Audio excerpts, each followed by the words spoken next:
Hvordan lever du dit liv?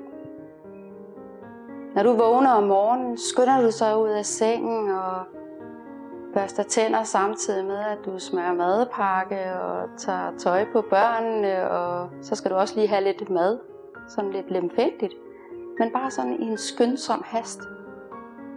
Så når du når ud af døren, og inden du overhovedet er på din arbejdsplads, så er du faktisk stresset.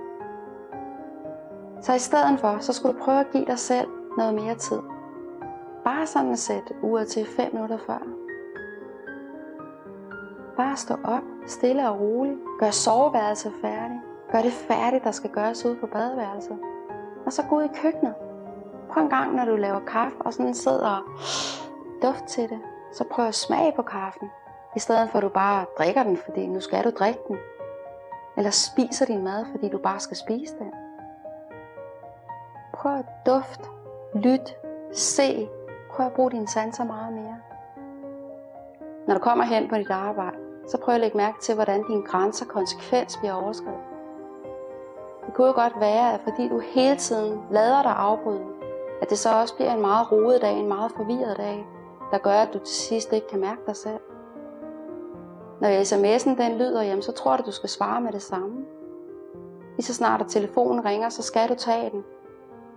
Du skal hele tiden være til stede, du skal hele tiden være parat. Du skal hele tiden tjekke dine e-mails, og du skal hele tiden svare på spørgsmål. Men hvem er det egentlig, der har lavet de regler? Er det egentlig dig selv?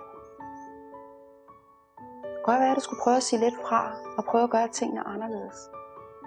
Og når dine kollegaer kommer ind, og bare skal bruge dig med det samme, og du bare skal være til stede, kunne det måske være vigtigt at sige fra, hvis du er i gang med en anden opgave. Fordi når så kollegaen kommer, og du har tid til at tale, så bliver det meget mere fokuseret, det bliver meget mere nærværende, og du er til stede, og du husker det bagefter. Og det er også en måde at opøve evnen til at være mere nærværende. Og når du kommer hjem, så prøv at lade være med at gå i gang med alle mulige ting, men prøv at bevare roen. Prøv at være til stede i det. Prøv at kysse på dem, du elsker, og bare være der. Så kan I gøre alle de praktiske ting bagefter. Og måske sent om aftenen, når alt er stille, og du ligger der i din seng, skulle du måske prøve at lytte lidt til dig selv.